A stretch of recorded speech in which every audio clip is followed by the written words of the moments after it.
The gravel crunched under my tires like bones breaking, and I slammed on the brakes just before plowing into the rusted gate that marked the edge of my grandparents' forgotten world.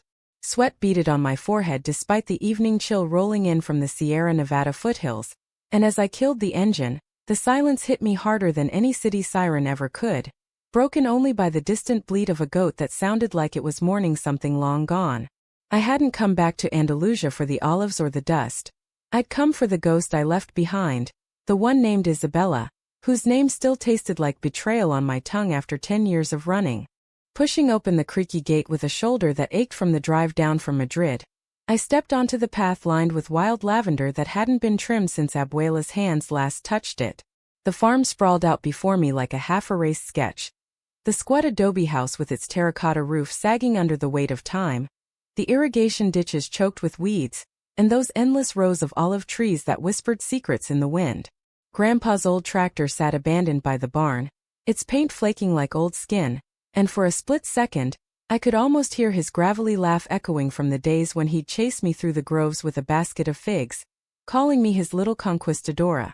But that was before the cancer took him slow and cruel, before Abuela followed him into the ground 6 months later, leaving this patch of earth to me, a New York graphic designer who hadn't set foot in Spain since she was 23 and stupid enough to think love could be outrun.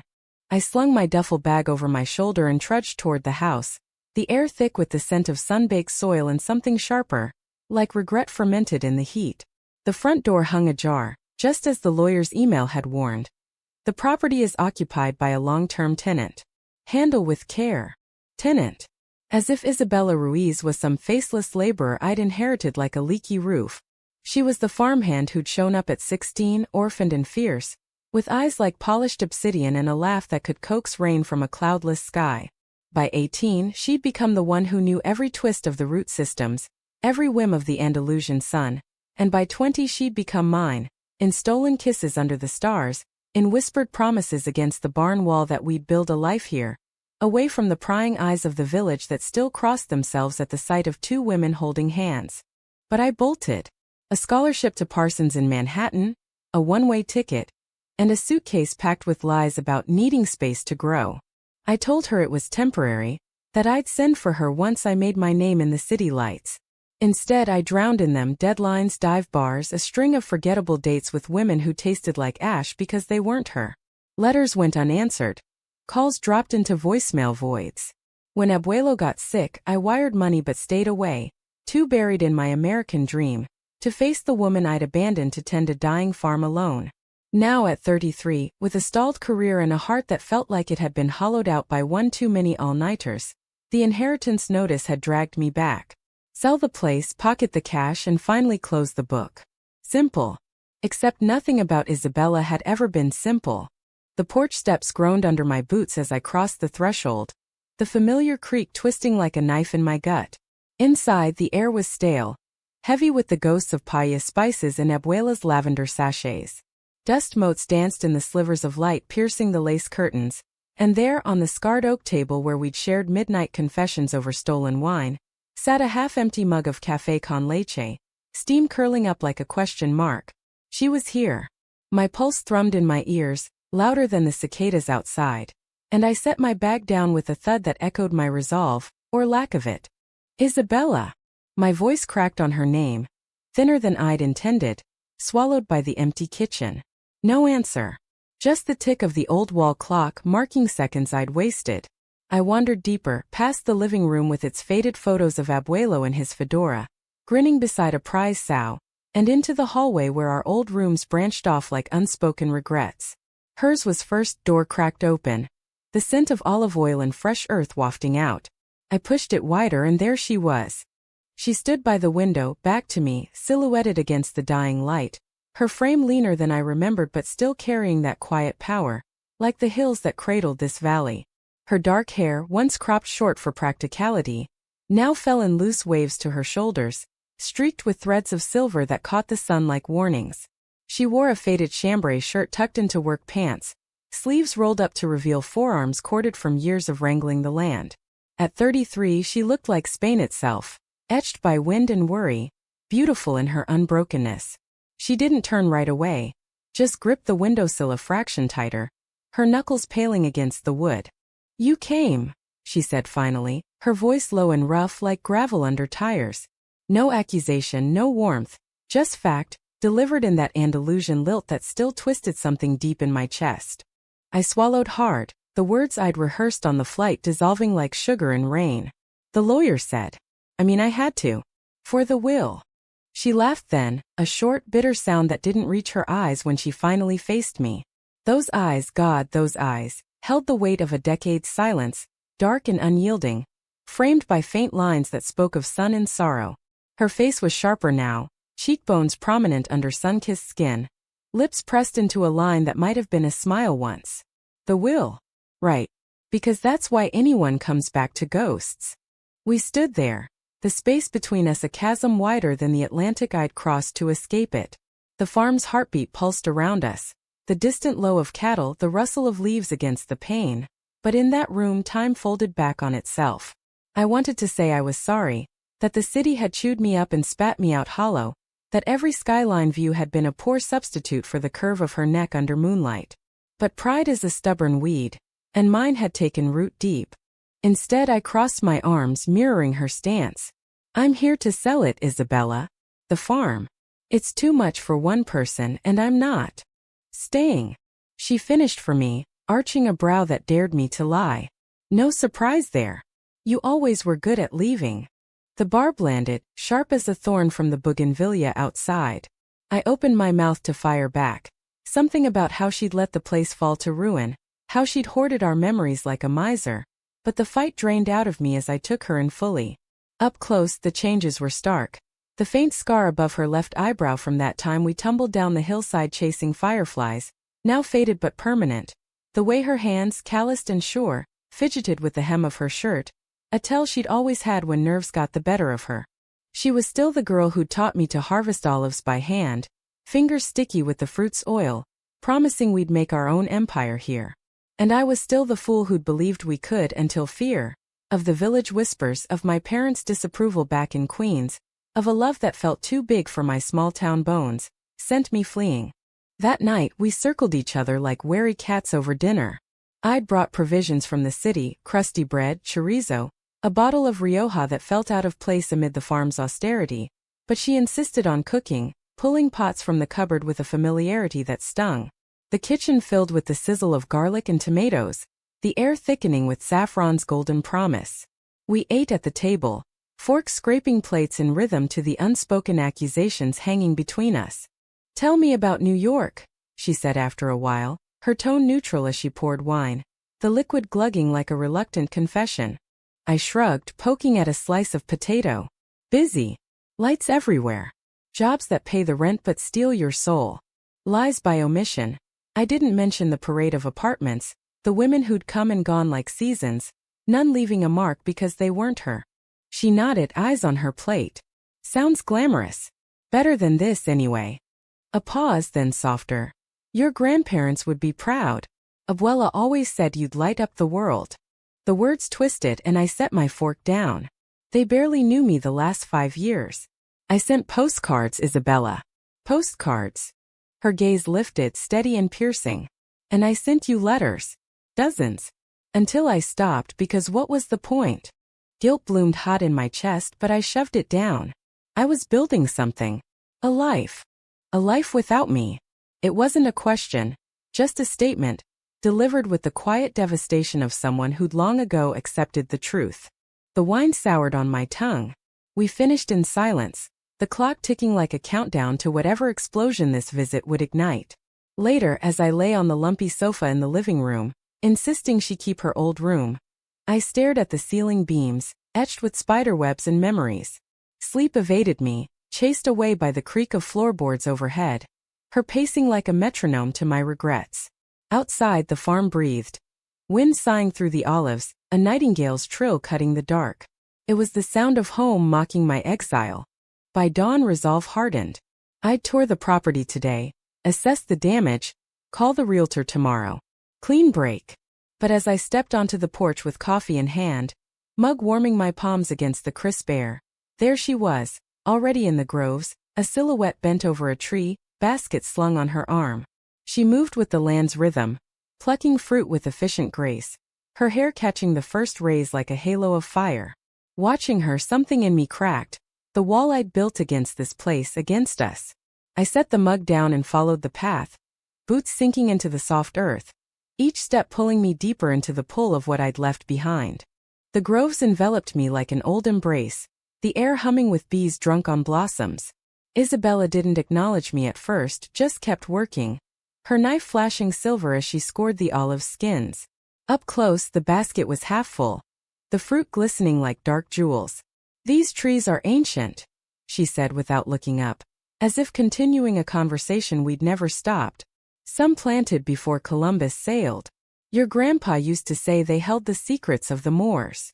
I knelt beside her, the soil cool and yielding under my knees, a far cry from Manhattan's concrete bite. "He told me that too. Said they'd outlive us all." My fingers brushed a branch, rough bark grounding me. "The place looks alive. I thought it'd be a wreck." She paused, wiping sweat from her brow with the back of her hand, leaving a smudge of dirt like war paint. "I kept it going. For them. For me." A beat, then quieter. "For the dream we had." The dream. It hung between us, fragile as the morning mist burning off the hills. I remembered it vividly. Lazy afternoons sketching designs for an eco-lodge here, her laughing as she modeled rough-hewn furniture from reclaimed wood, our hands entwined under the table as we plotted a future where love wasn't a scandal but a foundation. "I'm sorry," I whispered, the words escaping before I could cage them. "For leaving. For not coming back." Her knife stilled and she met my eyes, raw, unguarded. "Sorry doesn't prune the weeds, Sophia. Or mend what's broken." Sophia. My name on her lips after all this time felt like absolution and accusation intertwined. We worked in tandem then, side by side, the silence companionable at first, laced with the rustle of leaves and the soft thud of fruit in the basket. Stories slipped out unbidden, her patching the irrigation after a storm, hiring village kids for harvest to keep traditions alive, the way Abuela's rosary still hung by the bed, whispering prayers for wayward daughters. I shared fragments of my life, the gallery show that flopped, the mentor who ghosted me, the hollow ache of holidays spent alone in a studio apartment overlooking the Hudson. By midday, sweat slicked our skin, and we retreated to the shade of the barn, sprawling on a blanket with bread and cheese pilfered from the kitchen. The Rioja from last night made a reappearance, passed between us in companionable sips. Laughter bubbled up unexpectedly, over the time we'd hidden Abuelo's hat in the chicken coop, or how Isabella once convinced me olives could cure a hangover. They couldn't. For hours the years melted and it was just us again. Two girls stealing moments in a world that didn't understand. But shadows lengthened with the sun, and so did the questions. "Why now?" she asked, corking the bottle with a pop that echoed too loud. "After the funerals, the notices, you could have sent a proxy." I traced patterns in the dirt with a stick, avoiding her gaze. I needed to see it, to say goodbye properly. Half-truth. The full one lodged in my throat.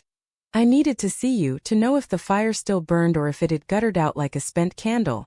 She shifted closer, her knee brushing mine, sending a jolt like static through wool. Goodbye to what? The farm? Or us? The air thickened, charged with the unsaid. Her hand hovered near mine, tentative, and I didn't pull away when our fingers laced. Rough calluses against my city-soft palms. The touch ignited memories. Her breath warm on my collarbone in the hayloft. The press of her body yielding yet fierce. Promises sealed in the dark. But this was daylight, and daylight demanded reckoning. Before I could answer, a shout shattered the moment. Raoul, the village mechanic, rumbling up in his battered van, horn blaring like an accusation. "Isabella!" The pump shot again. "Need a hand." She disentangled, standing with a grace that belied the flush on her cheeks. "Duty calls," she murmured, but her eyes lingered, promising we'd finish this dance later. As she walked away, van door slamming behind her, I stayed on the blanket, heart pounding. The farm had shifted under me already, not just the land but the fault lines of my soul. Selling felt like amputation now, and Isabella. She was the vein I couldn't sever without bleeding out. That evening the sky bruised purple over the Sierra Nevada, and we reconvened on the porch, rocking chairs creaking in rhythm to the crickets' chorus. Fireflies winked in the groves like errant stars, and Isabella passed me a jar of homemade marmalade, its amber glow catching the lantern light. "From last year's harvest," she said. "The best one yet." I spooned it onto bread, the tart sweetness bursting on my tongue. A taste of what we'd built, what I'd forsaken.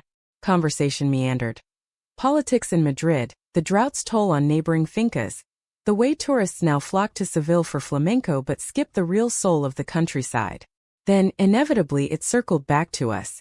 "Do you ever think about what if?" I asked, voice barely above the wind. "If I'd stayed?" Her rocker stilled. "Every day. But staying would have choked you, Sophia. You were always meant for bigger skies." The kindness in her words stung worse than blame. "And you? You deserved more than this, tending ghosts while I chased shadows." She leaned forward, elbows on knees, the lantern carving hollows under her eyes. "This is home. The land doesn't lie or leave. People do." The accusation landed, but there was no venom. Only weariness etched deep. I reached for her hand again, and this time she let me pull her close, our chairs scraping as we angled toward each other. Her forehead rested against mine, breath mingling in the cool air, and for a moment the world narrowed to the salt of her skin, the steady thrum of her pulse under my thumb. I was scared. I confessed, the dam breaking. Of what it meant. Two women, in a village that still whispers about the old witch trials. My family back home, they'd never understand. And you. You were everything, Isabella. Too much to risk. Her fingers tightened on mine. Love's always a risk. But running, that's the real cowardice. We sat like that until the stars wheeled overhead, trading truths in the dark. The letters she'd burned after the last unanswered one. The nights I'd cried into my pillow after failed dates. The way the farm's isolation had hardened her like olive wood. Dawn crept in on tiptoe, finding us asleep in the chairs, entwined like vines. The jar of marmalade tipped over, sticky sweetness pooling on the floorboards. But peace is fleeting on fault lines. The realtor called mid-morning. A chipper American expat named Todd. All khakis and enthusiasm. "Sophia. Fabulous property. Rustic charm, sells big to retirees from the coast. I can have offers by week's end." I mumbled agreement. Phone pressed to my ear as I watched Isabella from the kitchen window, wrestling with a stubborn fence post, her muscles straining under the sun. "Sell. Start fresh." But fresh what? A condo in Brooklyn, more empty canvases? The line went dead and I pocketed the phone, resolve fracturing. By afternoon, Todd arrived unannounced, his SUV kicking up dust like an invasion. Isabella paused her work, wiping grime from her hands, her expression a mask of polite detachment. "The new owner?" he asked me, clipboard in hand, oblivious to the tension coiling like a spring. "Potential," I corrected, forcing a smile. We toured. The groves Todd praised for their vintage appeal, the house he eyed for modern renaissance, the barn where Isabella and I had first kissed, now just storage space in his ledger. She trailed us, silent sentinel, her presence a gravitational pull I couldn't ignore. At the well, Todd slapped the pump. "Needs work but character. Imagine a yoga retreat here, boho chic for the Euro crowd." Isabella snorted, the first crack in her armor. "Yoga? These trees have fed families for centuries. You can't Instagram soul." Todd blinked, chuckling awkwardly. "Well, progress, right? Adapt or die," she finished, voice edged like a blade. "Tell that to the roots." He shifted uncomfortably, jotting notes, and I stepped between them, heart hammering. "We'll discuss it," I said to Todd, ushering him out with promises of emails. As his taillights faded, Isabella rounded on me, eyes blazing. "You're really doing this? Erasing everything for some yoga mats and wine tours?" "It's practical," I shot back, though my voice wavered. "The farm's bleeding money. Repairs, taxes, I can't." "We could." She closed the distance, hands on my arms, grip fierce. "Together. Like we planned. I've kept it afloat on scraps. With you, your designs, the city smarts, we could make it thrive. An artist's retreat, sustainable tours. Not some sanitized tourist trap." The vision flickered. Lanterns strung through the groves, workshops in the barn. Us at the heart of it. Partners in every sense. But doubt clawed in. The village's sidelong glances, my parents' voices in my head. What will people say? The fear that love's fragility hadn't changed. I don't know if I can stay, I admitted, pulling away. This place. It's you. And us. What if it breaks again? Her face crumpled just for a second before Steele returned. It already did. When you left. She stormed off to the fields, leaving me adrift in the yard, the echo of her words chasing me into the house. That night, sleep was a battlefield. Tossing on the sofa, haunted by dreams of sinking roots that turned to chains. Morning brought no clarity, only a headache and the scent of coffee brewing strong. We avoided each other until noon, when a storm rolled in unbidden, dark clouds swallowing the Sierra, thunder rumbling like Abuelo's old truck. Rain lashed the roof in sheets, turning paths to rivers, and I found her in the barn, soaked to the bone, wrestling tarps over hay bales. Lightning cracked, illuminating her determined profile, and I couldn't stay away. Here, I said, grabbing an edge, our hands brushing slick and urgent. We worked in the flash's staccato, securing lines, laughing breathlessly as wind whipped our hair, the storm's fury mirroring the one inside me. Drenched, we collapsed against a stall, chests heaving, water dripping from lashes. You're impossible, I gasped, half laughing, half sobbing. So are you.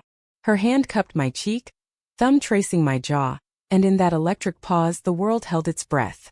Our lips met, tentative at first, then desperate, a decade's hunger unleashed in salt and rain. It wasn't fire but embers reignited. Slow, deep, her fingers threading my wet hair, my arms wrapping her waist, pulling her close until there was no space for regrets. The kiss spoke what words couldn't. Forgiveness sought, offered, the fragile bridge between then and now. We broke apart gasping, foreheads pressed, the storm raging on. Stay, she whispered. Not for the farm. For us. Tears mixed with rain on my face. I want to. God, Isabella, I want to. But want wars with fear, and mine was a veteran. We dried by lantern light, sharing blankets and stories, the barn a cocoon against the deluge. Dawn broke clear, the land steaming under a tentative sun, and with it came the call I dreaded. An offer from Todd, sight unseen, enough to buy freedom in New York. I stared at the phone, Isabella's gaze heavy on me from across the kitchen. Freedom or home? The scales tipped, agonizingly slow. The decision hung like a scythe as we walked the groves that afternoon, baskets slung once more, the air crisp with petrichor. Olives gleamed heavier now, promising bounty, and Isabella's hand brushed mine deliberately, a silent plea. Remember the first harvest we did together? She asked, voice soft. You got oil in your hair, looked like a drowned raccoon. I laughed so hard I cried. I smiled despite the knot in my throat. And you slipped on the ladder, ended up in my lap. Best accident ever. Her laugh was genuine, lighting her face, but it faded quick. We were kids, Sophia. Dreaming big. But dreams don't die easy. No, they didn't. Neither did betrayals. As we crested the hill overlooking the farmhouse, its roof patched but proud, smoke curling from the chimney where she'd lit a fire against the chill, my phone buzzed again. Todd. Buyers upped the ante. Closed today. The world tilted. Sell and I'd lose this. The earth under my nails, her laugh in the wind, the chance to rebuild what I'd shattered. Stay and I'd face the storm of judgment, from the village elders who still clucked at those American ways, from my mother and queens who'd whisper prayers for my lost soul, from the part of me that whispered I wasn't enough, never had been. I said, stopping, basket thumping to the ground, fruit scattered like spilled secrets. There's an offer. Big one. Her face shuddered, but she nodded, picking up a fallen olive, rolling it in her palm. And the word lodged, yes, no, maybe. Instead, I pulled her to me, kissing her fierce under the open sky, claiming, questioning, begging. She responded in kind, hands framing my face, grounding me. When we parted breathless, I whispered, what if we try? The retreat idea. Your hands on the land, mine on the vision. Us. Hope flickered in her eyes, tentative as the sun on wet leaves. You mean it? With everything I have left. It was truth, raw and unpolished. We sealed it there amid the olives, with plans spilling like harvest. Guest cottages from reclaimed stone, art classes in the barn, nights under stars with wine and whispers. But joy is a jealous lover, and it brought shadows swift. The betrayal came not from us, but from without, Raoul the mechanic, who'd overheard Todd's pitch at the cantina. By evening, whispers snaked through the village. The Americans selling to foreigners, ruining the old ways. And with that woman, judgment laced with old prejudices, amplified by my return and the sight of us together, hands linked in plain view. It culminated at the weekly market in the plaza, under the shadow of the ancient church. We'd gone for supplies, fresh figs, thread for mending nets, our fingers brushing over tomatoes, laughter light. But eyes followed, Dona Maria, the baker, crossing herself, old Senor Vargas muttering about sins of the city corrupting good soil. Then Carmen, Isabella's cousin, cornered us by the fountain, face twisted in betrayal. "You bring this here?" She hissed at me, voice low but venomous. "After leaving her to rot? Now you waltz back, playing house, shaming the family name." Isabella stiffened beside me. "Carmen, enough. It's my life." "Your life? This farm's Ruiz blood. Not some Yankee whim." Carmen's eyes blazed, but beneath was hurt, years of covering for Isabella's friend. From America, spinning tales to deflect gossip. "I covered for you, prima. Letters, lies to abuela. And for what? To watch you pine while she chased skirts in New York." The plaza hushed, heads turning like sunflowers to scandal. My cheeks burned, the old shame rising, outcast in two worlds. Isabella stepped forward, shield and sword. She stayed away for us, to make something bigger. And now we're building it together. If you can't see that. Carmen laughed, bitter. "Building? You're fools. The village won't stand for it. Or the bank. They'll call the loan I co-signed, say it's unstable with your arrangement." "Loan?" Isabella blanched, the color draining like ink from wet paper. "You what?" "To keep the farm afloat after the drought. Collateral on the house." Carmen's defiance cracked, revealing fear. "I did it for family. But this? It'll drag us all down." Betrayal's blade twisted deep. Not just the loan's secret but the implication. Our love as liability, a crack in the foundation. Isabella pulled me away, face ashen, the market's bustle resuming like a wave crashing over us. Back at the farm, storm clouds gathered anew, mirroring the one in her eyes. "Why didn't you tell me?" I demanded in the kitchen, rain pattering like accusations. She sank into a chair, head in hands. "Bride. Shame. You were gone, I handled it alone.